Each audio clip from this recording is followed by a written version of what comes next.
What is up, guys, and welcome back. It's been a little bit since I did a video like this, but we got another freaking poacher, another fishing cheater gets arrested. I guess you could call him a cheater. More of a poacher than a cheater. But he was trying to cheat the system, and he was definitely doing some sketchy, scandalous stuff, and he got arrested. Stay tuned. All right, guys, so this happened a couple months ago off the coast of New Hampshire. A guy was out there poaching striped bass. Now, I love striped bass. I've done a lot of striped bass fishing. Actually, I have a lot of striped bass videos on this channel. One of my favorite fish to target, honestly. You can catch them freshwater and you can catch them saltwater. Saltwater is where they are natural. They've been introduced into a lot of the lakes. They will swim up rivers and creeks, spawn from the ocean, but typically they are a saltwater fish. They're also called rockfish, striper, striped bass. Some people just call them bass even. Like some of the salt guys just call them bass. But yeah, they are awesome. They get pretty dang big and they fight really, really hard. This guy was out fishing and he was poaching.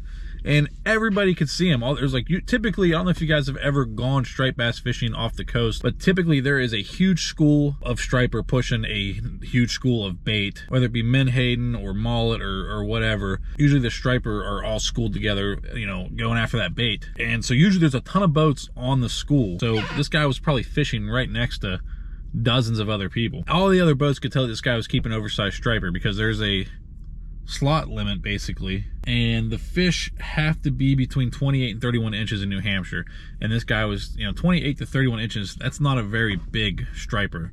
I catch walleye bigger than that, so that's not that big. And I mean, you can tell, especially if you're a seasoned angler who's been catching these things a lot, you can tell when someone's keeping like way bigger. So all these other boats started calling. They started calling the DNR. I guess there it's called the fishing game, but everyone was calling, reporting this guy. Well, they start shouting at him to stop keeping him. They start telling him that they had called the Game and Fish. So this guy flees, like he just takes off, gets out of there, tries to leave the scene. And it was like I don't know, 45 minutes later or so, he's caught at the ramp trying to get rid of these fish. Get some light here. All right, we got a little bit of light now. Sorry, it was getting dark out here. But yeah, this guy gets caught at the ramp trying to get rid of these fish. Why he didn't just take off in his boat somewhere and let the fish go somewhere out in the middle, I will never understand. But they catch him at the ramp trying to get rid of these fish. So, he got caught. Like, they caught him. They caught him with a ton of oversized fish. I think he was over the limit and way over the size limit, obviously. And it was easy for Fishing Game to track him down because all the people that had been calling it in actually called in his haul numbers, so they knew exactly what boat to look for. It's crazy he was out there poaching amongst all those people. He was probably talking crap back to him, just, it's silly, man. Just so you're gonna do the crime, you gotta be smart about it. I mean, don't do the crime at all, but if you're gonna do it, you gotta be smart. They literally caught him in the act. Like, he had loaded his boat on the trailer, and they caught him in the act of like trying to get rid of the fish. Like, whether he was throwing them in a dumpster or just throwing them in the water,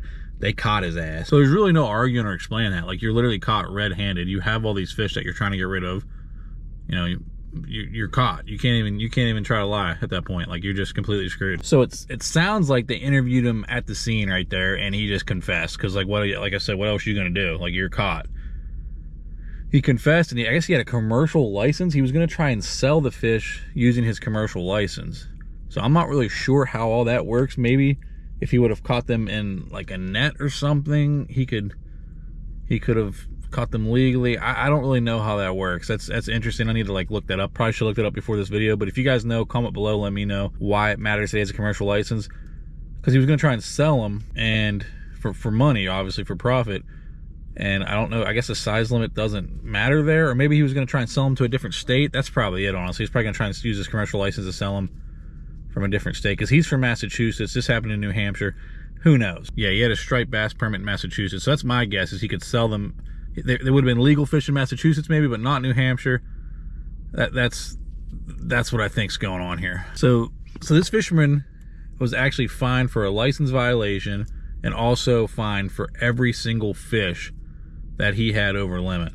And there was like over a dozen fish that were like over the size limit. So he probably got a hefty fine. He could lose his New Hampshire fishing license, which that's probably not gonna matter. The guy's already a poacher. He'll probably just poach anyway. But yeah, he could lose his New Hampshire fishing license, and all the fish were confiscated, and I guess they were donated. I'm not sure how they were donated or to who they were donated, but at least it's nice that the Fishing Game donated the fish instead of just letting them go to waste, because they're already dead. They've already been killed.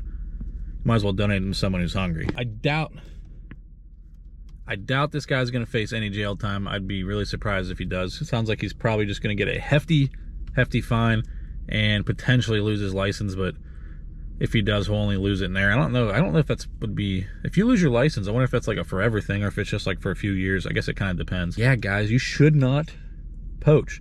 Do not poach, do not cheat. You're gonna get caught. Especially do not poach in front of 50 other anglers who are, you know, abiding by the law, and you're blatantly poaching in front of them. Like, that's not the smartest move, man. That is not the smartest move. Hopefully this guy learns his lesson, doesn't do it again. But yeah, they haven't even released his name. I can't find his name anymore. I'm sure if I dug further I could figure it out. But yeah, don't poach. Don't do it. Let me know if you want more videos like this. You know, it seems like you guys tend to like the little controversial scandal type stuff. I myself enjoy fishing, but I got no problem doing these videos. These videos are kind of fun and kind of easy to do, so I don't care. If this is what you guys want to see, let me know, comment below, and I'll continue to make some more stuff like this. There's a couple more stories out there that are recent that are kind of scandalous that are going on. One of the ones is about some of the large bass tournament associations banning live scope. I know a lot of people feel some kind of way about that. If you want to see a video on that topic, comment below, let me know.